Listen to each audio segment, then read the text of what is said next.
Poslušajte to. V Iranu podporniki vrhovnega voditelja Močtabe Hameneja prosijo javnost, naj pomaga plačati za zelo nenavadno versko daritev. 10.000 ovc.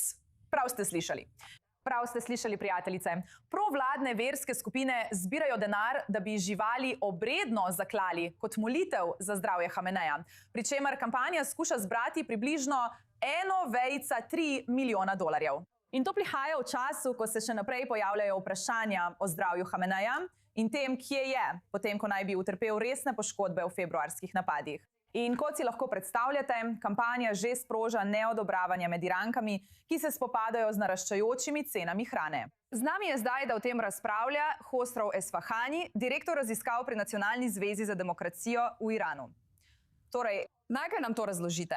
Ali je žrtvovanje tisočev ovc za zdravje nekoga običajna verska praksa v Iranu, ali pa se vam zdi obseg in politična narava te kampanje nenavadna? Ko želite, da iz zaslona skoči vrhovni voditelj, ustvarjen z umetno inteligenco in postane dejanski vladar, se boste zatekli k vraževerju in magiji. Takšna je danes Islamska republika. Imajo tega nemočnega mladega klerika, ki ima karizmo kuhanega krompirja, ki v svojem življenju še nikoli ni opravljal javne funkcije, imenovanega za vrhovnega voditelja. Ta človek nima nobenega vpliva na dejansko politiko v Iranu in je le še en delček v stroju, ki ga je njegov oče gradil 40 letja. S čim imamo opravka v Iranu, je zakoreninjeni iranska revolucionarna garda, zakoreninjen razred vojaških častnikov, ki držijo vajeti zadnjih nekaj desetletij, kot del Hamenejevega načrta.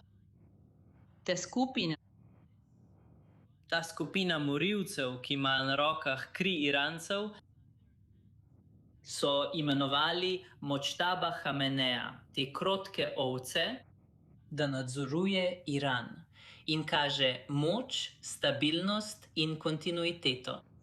S tem imamo opravka. V državi, kjer se ljudje borijo za vsakodnevno preživetje in si težko privoščijo hrano, zahtevajo, da se žrtvuje 10.000 ovc. Z umetno inteligenco ustvarjeni vrhovni vodja, ki se je v javnosti pojavil, odkar je postal vrhovni vodja, le v obliki kartonskih izrezkov. Žrtvovanje zakaj? Iranci so razočarani nad to prevaro, ki jo je pripravila Islamska republika.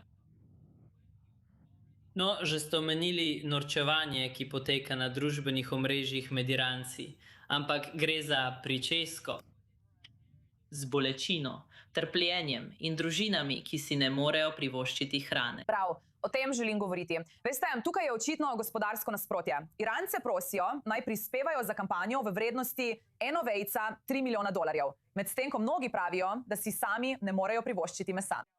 Veste, kako so cene med to vojno poskočile v nebo? Kako politično škodljiva mislite, da je ta podoba za režim? Islamska republika je že mimo točke, ko bi lahko nadzorovala svojo podobo ali poskušala pridobiti prebivalstvo na svojo stran. Imamo opravka s sistemom, ki je sprejel dejstvo, da ni priljubljen. Večina Irancev si želi, da bi izginil, in edini mehanizem, ki mu je še ostal na voljo, sta brutalnost, smrt in umor. Poglejte, koliko Irancev usmrtijo dobesedno vsak teden. Presegli smo 900 usmrtitev od začetka leta. To je sporočilo Islamske republike. In to ni zgolj kar neka verska skupina. Eden od duhovnikov, ki promovira to kampanjo, je bil imenovanec Hameneja starejšega za vodjo petkovih molitev. Ti posamezniki so tesno povezani z režimom. To ni nekaj naključnega, kar počne neka fundamentalistična skupina. Imamo opravka z režimom, ki je popolnoma brez ljudske podpore. Tako je že desetletja in se zdaj zateka k vraževerju in magiji. No, Kostja, moram se ti zahvaliti, da si se nam kot običajno pridružil. Zelo zanimive in ostre besede s tvoje strani. Mislim, da bomo morali počakati in videti, ali jim bo uspelo doseči tisto zelo visoko vsoto sredstev, ki so jo zahtevali na spletu. Zelo nenavadna zgodba.